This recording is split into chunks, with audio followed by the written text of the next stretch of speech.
hospitality, your leadership, and your tireless efforts in the preparation of this COP. Your Royal Highnesses, Excellencies, ladies and gentlemen, the 6 years since the Paris Climate Agreement have been the 6 hottest years on record. Our addiction to fossil fuels is pushing humanity to the brink. We face a stark choice. Either we stop it or it stops us. And it's time to say, enough. Enough of brutalizing biodiversity. Enough of killing ourselves with carbon. Enough of treating nature like a toilet. Enough of burning and drilling and mining our way deeper. We are digging our own graves.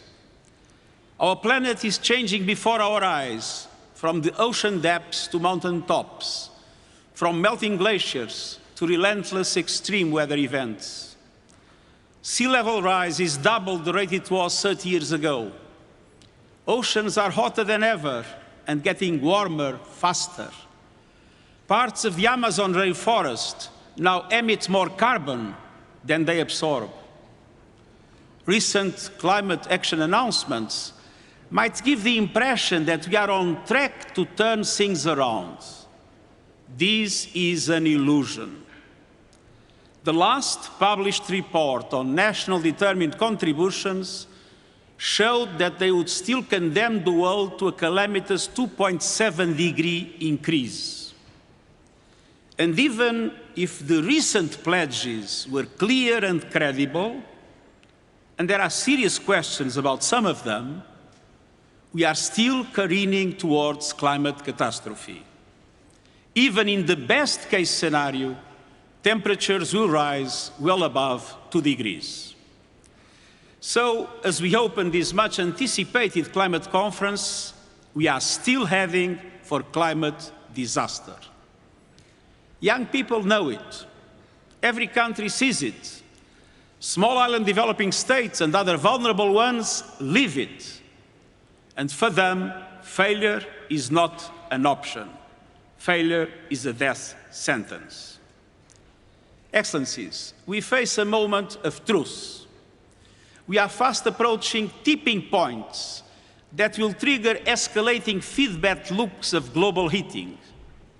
But investing in the net zero climate resilient economy will create feedback loops of its own, virtuous circles of sustainable growth, jobs, and opportunity. We have progress to build upon. A number of countries have made credible commitments to net zero emissions by mid-century. Many have pulled the plug on international financing of coal. Over 700 cities are leading the way to carbon neutrality, and the private sector is waking up. The Net Zero Asset Owners Alliance, the gold standard for credible commitments and transparent targets, is managing $10 trillion in assets and catalyzing change across industries. The Climate Action Army, led by young people, is unstoppable. They are larger, they are louder, and I assure you they are not going away, and I stand with them. Excellencies, the science is clear. We know what to do. First, we must keep the goal of 1.5 degrees Celsius alive. This requires greater ambition on mitigation and the immediate concrete action to reduce global emissions by 45% by 2030. G20 countries have a particular responsibility as they represent around 80% of emissions. According to the principle of common but differentiated responsibilities, in light of national circumstances, developed countries must lead the effort. But emerging economies too must go the extra mile, as their contribution is essential for the effective reduction of emissions. We need maximum ambition from all countries on all fronts to make Glasgow a success. I urge developed countries and the emerging economies to build coalitions, to create the financial and technological conditions to accelerate the decarbonization of the economy, as well as the phase-out of coal. These coalitions are meant to support the large emitters that face more difficulties in the transition from grey to green, for them to be able to do it. Let's have no illusions. If commitments fall short by the end of this COP, countries must revisit their national climate plans and policies, not every 5 years, every year, every moment, until keeping to 1.5 degrees is assured, until subsidies to fossil fuels end, until there is a price on carbon, until coal is phased out. But we also need greater clarity. There is a deficit of credibility and a surplus of confusion over emissions reductions and net zero targets with different meanings and different metrics.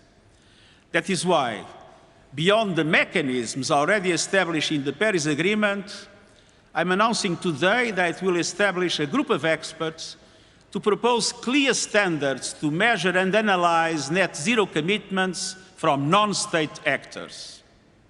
Second, we must do more to protect vulnerable communities from the clear and present dangers of climate change. Over the last decade, nearly 4 billion people suffered climate-related disasters. That devastation will only grow. But adaptation works. Early warning systems save lives. Climate-smart agriculture and infrastructure save jobs. And all donors must allocate half their climate finance to adaptation. And public and multilateral development banks should start as soon as possible. Third, this COP must be a moment of solidarity. The $100 billion a year climate finance commitment in support of developing countries must become a 100 billion climate finance reality. And this is critical to restoring trust and credibility. I welcome the efforts led by Canada and Germany to help us get there. It is an important first step, but it delays the largest support for years, and it doesn't give clear guarantees. And beyond 100 billion, developing countries need far greater resources to fight COVID-19, to build resilience and pursue sustainable development. Those suffering the most, namely least developed countries and small island developing states, need urgent funding, more public climate finance, more overseas development aid, more grants, easier access to funding. And multilateral development banks must work much more seriously at mobilizing greater investment through blended and private finance. Excellencies, the sirens are sounding.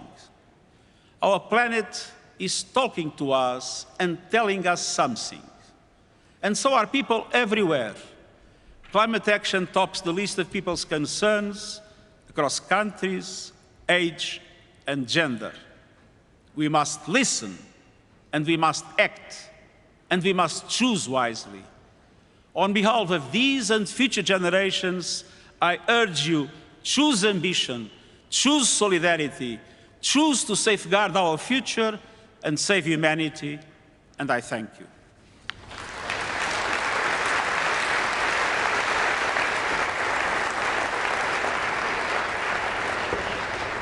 There will now be a short film, a message from our planet to all of us, Earth to COP.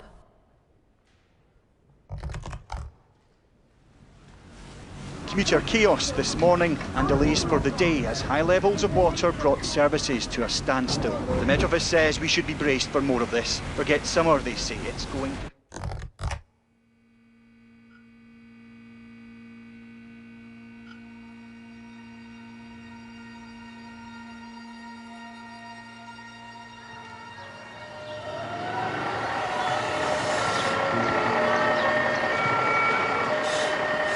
The evidence in the record now is becoming clearer and clearer. No longer assume the temperature of the world Прошло более 70 лет, но все еще загрязненность воздуха остается основной. For the average American, that carbon footprint is about 16 tons of carbon emissions. What about COP26? What is COP? We can see the ocean become depressed.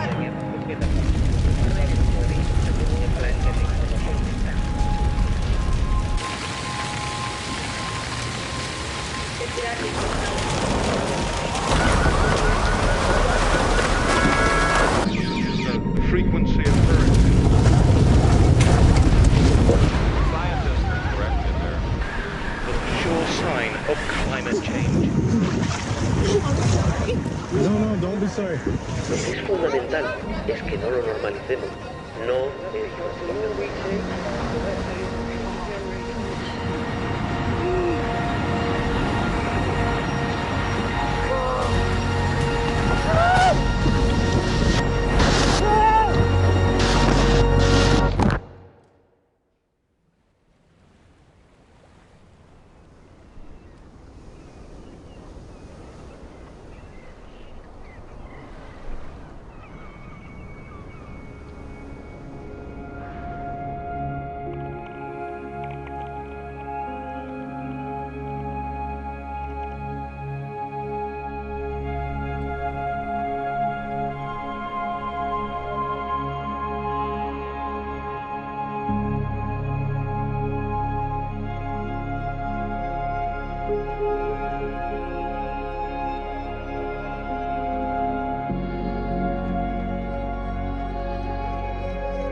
to have the courage to try. A lot more jobs created in the green economy. It's not the problem. Climate change is the expression. The renewable energy technologies to fundamentally transform the energy system are at our disposal. So how do we begin the process of reversing global warming?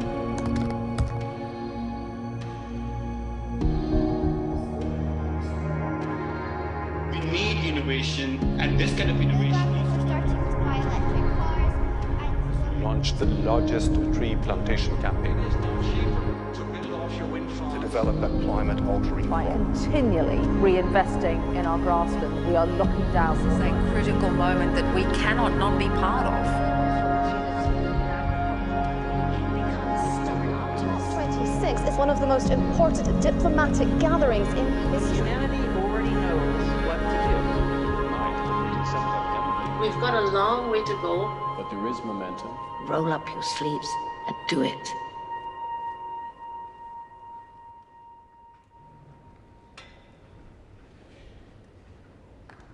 Your Royal Highnesses, Your Excellencies, Lords, Ladies and Gentlemen, please welcome His Royal Highness, the Prince of Wales.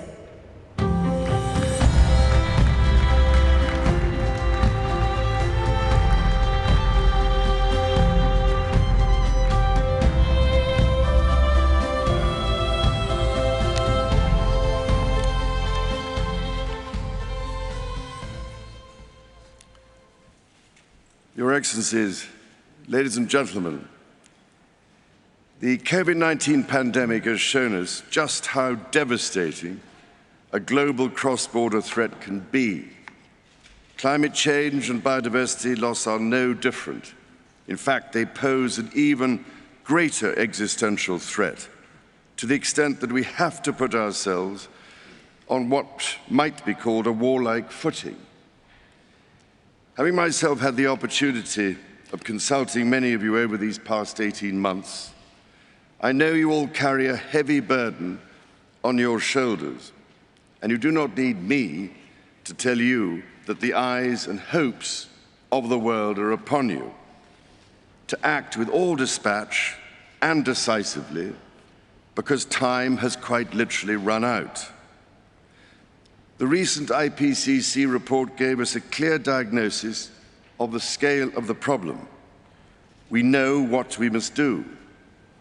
With a growing global population creating ever-increasing demand on the planet's finite resources, we have to reduce emissions urgently and take action to tackle the carbon already in the atmosphere, including from coal-fired power stations. Putting a value on carbon, thus making carbon capture solutions more economical, is therefore absolutely critical. Similarly, after billions of years of evolution, nature is our best teacher. In this regard, restoring natural capital, accelerating nature-based solutions, and leveraging the circular bioeconomy will be vital to our efforts. As we tackle this crisis, our efforts cannot be a series of independent initiatives running in parallel. The scale and scope of the threat we face call for a global systems-level solution based on radically transforming our current fossil fuel-based economy to one that is genuinely renewable and sustainable. So, ladies and gentlemen, my plea today is for countries to come together to create the environment that enables every sector of industry to take the action required. We know this will take trillions, not billions of dollars. We also know that countries, many of whom are burdened by growing levels of debt, simply cannot afford to go green. Here we need a vast military-style campaign to marshal the strength of the global private sector. With trillions at its disposal, far beyond global GDP, and with the greatest respect, beyond even the governments of the world's leaders, it offers the only real prospect of achieving fundamental economic transition. So, how do we do it? First, how do we get the private sector all pulling in the same direction? After nearly 2 years now of consultation, CEOs have told me that we need to bring together global industries to map out, in very practical terms, what it will take to make the transition. We know from the pandemic that the private sector can speed up timelines dramatically when everyone agrees on the urgency and the direction. So each sector needs a clear strategy to speed up the process of getting innovations to market. Second, who pays and how? We need to align private investment behind these industry strategies to help finance the transition efforts, which means building the confidence of investors so that the financial risk is reduced. Crucially, investment is needed to help transition from coal to clean energy. If we can develop a pipeline of many more sustainable and bankable projects at a sufficient scale, it will attract greater investment. Third, which switches do we flick to enable these objectives? More than 300 of the world's leading CEOs and institutional investors have told me that alongside the promises countries have made, their nationally determined contributions, they need clear market signals, agreed globally, so that they have the confidence to invest without the goalposts suddenly moving. This is the framework I've offered in the Terracotta Roadmap, created by my Sustainable Markets Initiative, with nearly 100 specific actions for acceleration. Together, we are working to drive trillions of dollars in support of transition across 10 of the most emitting and polluting industries. They include energy, agriculture, transportation, health systems, and fashion. The reality of today's global supply chains means that industry transition will affect every country and every producer in the world. There is absolutely no doubt in my mind that the private sector is ready to play its part and to work with governments to find a way forward. Your Excellencies, ladies and gentlemen, Many of your countries, I know, are already feeling the devastating impact of climate change through ever-increasing droughts, mudslides, floods, hurricanes, cyclones and wildfires, as we've just seen on that terrifying film. Any leader who has had to confront such life-threatening challenges knows that the cost of inaction is far greater than the cost of prevention.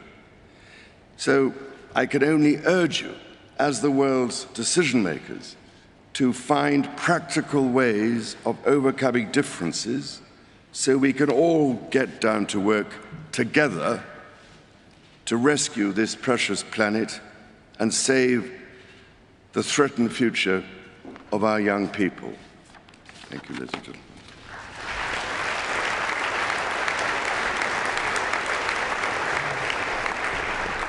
Please welcome the COP26 People's Advocate, who has dedicated his lifetime to highlighting the beauty of the natural world, Sir David Attenborough.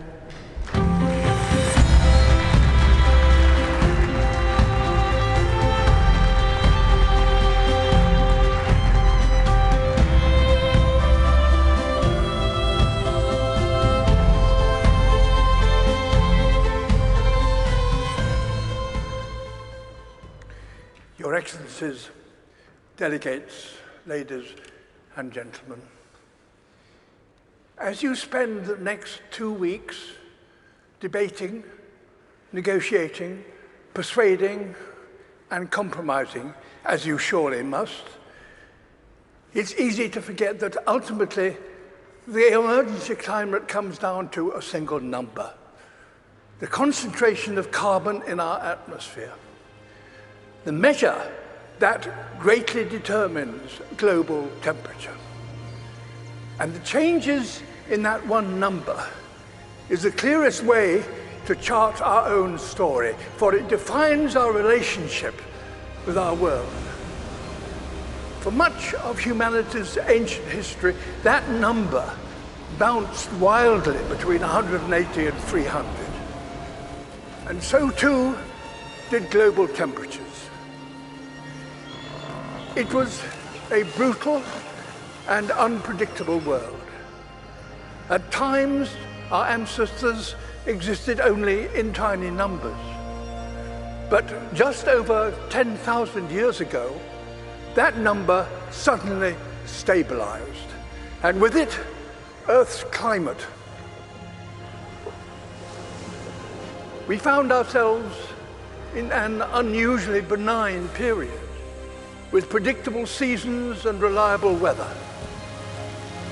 For the first time, civilization was possible, and we wasted no time in taking advantage of that. Everything we've achieved in the last 10,000 years was enabled by the stability during this time.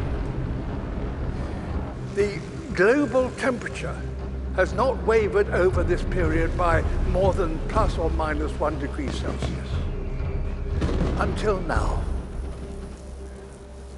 Our burning of fossil fuels, our destruction of nature, our approach to industry, construction and learning are releasing carbon into the atmosphere at an unprecedented pace and scale. We are already in trouble. The stability we all depend on is breaking. This story is one of inequality as well as instability. Today, those who've done the least to cause this problem are being the hardest hit. Ultimately, all of us will feel the impact, some of which are now unavoidable.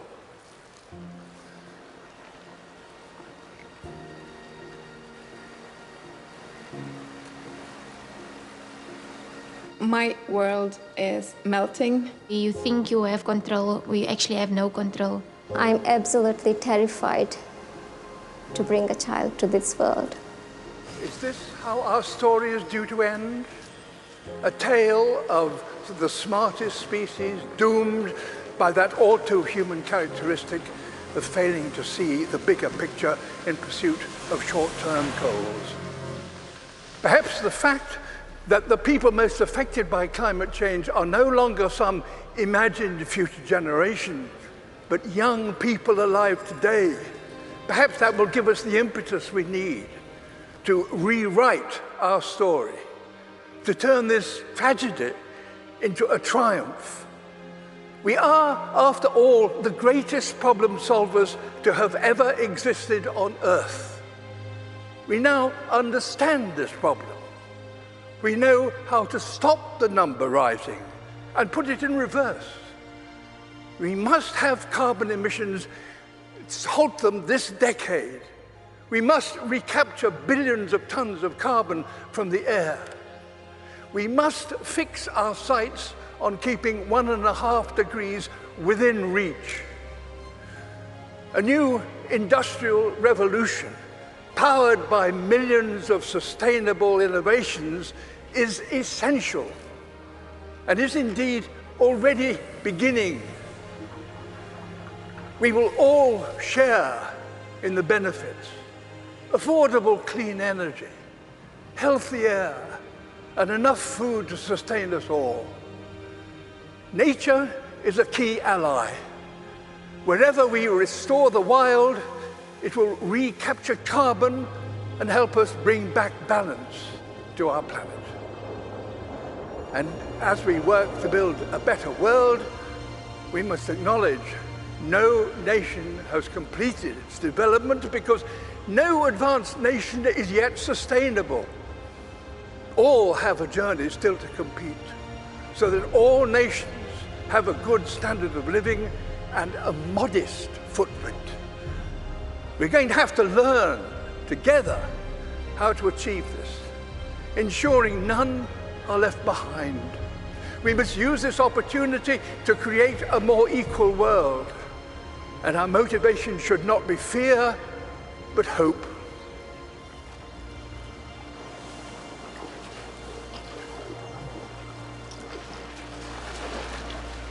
Can we fix climate problem in one generation? My answer would be yes, we have to. We need to not just to talk about what we can do, but to do what we can. This is a challenge that we should try to solve in a quick way with a long-term vision. It comes down to this: the people alive now are the generation to come, will look at this conference and consider one thing. Did that number stop rising and start to drop as a result of commitments made here? There's every reason to believe that the answer can be yes. If, working apart, we are a force powerful enough to destabilize our planet, surely working together, we are powerful enough to save it. In my lifetime, I've witnessed a terrible decline. In yours, you could and should witness a wonderful recovery. That desperate hope, ladies and gentlemen, delegates, excellency, is why the world is looking to you and why you are here. Thank you.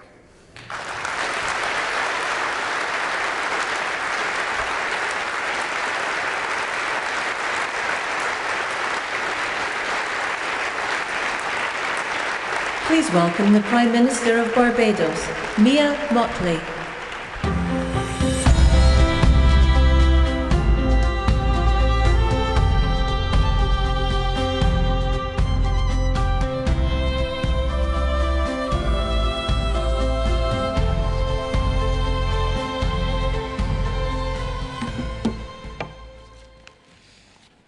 Your Royal Highness, Excellencies, distinguished guests, ladies and gentlemen, the pandemic has taught us that national solutions to global problems do not work. We come to Glasgow with global ambition to save our people and to save our planet, but we now find three gaps: on mitigation, climate pledges or NDCs. Without more, we will leave the world on a pathway to 2.7 degrees, and with more, we are still likely to get to 2 degrees. These commitments made by some are based on technologies yet to be developed, and this is at best reckless and at worst dangerous. On finance, we are $20 billion short of the $100 billion, and this commitment, even then, might only be met in 2023. On adaptation finance remains only at 25%, not the 50-50 split that was promised nor needed given the warming that is already taking place on this earth. Climate finance to frontline small island developing states declined by 25% in 2019. Failure to provide the critical finance and that of loss and damage is measured, my friends, in lives and livelihoods in our communities. This is immoral and it is unjust. If Glasgow is to deliver on the promises of Paris, it must close these 3 gaps. So I ask to you, what must we say to our people living on the front line in the Caribbean, in Africa, in Latin America, in the Pacific, when both ambition and regrettably some of the needed faces at Glasgow are not present? What excuse should we give for the failure? In the words of that Caribbean icon, Eddie Grant, will they mourn us on the front line? When will we, as world leaders across the world, address the pressing issues that are truly causing our people angst and worry, whether it is climate or whether it is vaccines? Simply put, when will leaders lead? Our people are watching, and our people are taking note. And are we really going to leave Scotland without the resolve and the ambition that is sorely needed to save lives and to save our planet? How many more voices and how many more pictures of people must we see on these screens without being able to move? Or are we so blinded and hardened that we can no longer appreciate the cries of humanity? I have been saying to Barbadians for many years that many hands make light work. Today, we need the correct mix of voices, ambition, and action. Do some leaders in this world believe that they can survive and thrive on their own? Have they not learned from the pandemic? Can there be peace and prosperity if 1/3 of the world literally prospers and the other 2/3 of the world live under siege and face calamitous threats to our well-being? What the world needs now, my friends, is that which is within the ambit of less than 200 persons who are willing and prepared to lead. Leaders must not fail those who elect them to lead. And I say to you, there is a sword that can cut down this Gordian knot, and it has been wielded before. The central banks of the wealthiest countries engaged in $25 trillion of quantitative easing in the last 13 years. 25 trillion.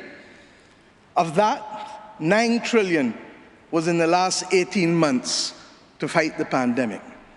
Had we used that 25 trillion to purchase bonds, to finance the energy transition, or the transition of how we eat, or how we move ourselves in transport, we would now today be reaching that 1.5 degrees limit that is so vital to us.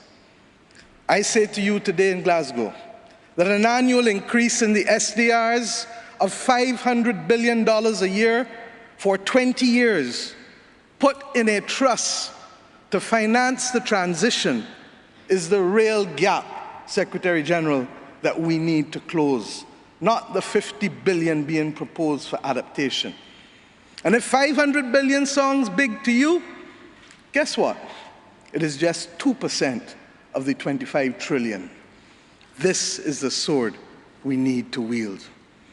Our excitement 1 hour into this event is far less than it was 6 months ago leading up to this event. Can we, with those voices and these speeches from Sir David and others, find it within ourselves to get the resolve to bring Glasgow back on track? Or do we leave today believing that it was a failure before it starts? Our world, my friends, stands at a fork in the road. One no less significant than when the United Nations was formed in 1945. But then, the majority of our countries here did not exist. We exist now. The difference is we want to exist 100 years from now. And if our existence is to mean anything, then we must act in the interests of all of our people who are dependent on us. And if we don't, we will allow the path of greed and selfishness to sow the seeds of our common destruction. The leaders of today, not 2030, not 2050, must make this choice. It is in our hands, and our people and our planet need it more than ever. We can work with who is ready to go, because the train is ready to leave. And those who are not yet ready, we need to continue to ring circle and to remind them that their people, not our people, but their citizens, need them to get on board as soon as possible. Code red to the G7 countries. Code red to the G20. Earth to COP, that's what it said. Earth to COP. For those who have eyes to see, for those who have ears to listen, and for those who have a heart to feel, 1.5 is what we need to survive.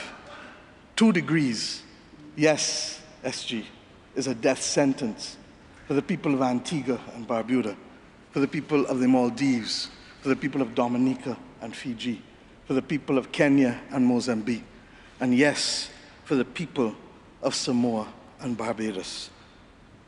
We do not want that dreaded death sentence. And we have come here today to say, try harder, because our people, the climate army, the world, the planet, needs our actions now, not next year, not in the next decade. Thank you.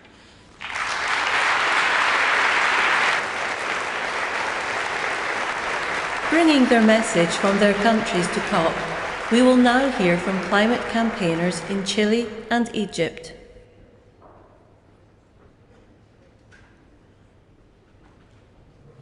Mi nombre es Isis Riquelme, activista climática, ecofeminista y estudiante de Geografía de Chile.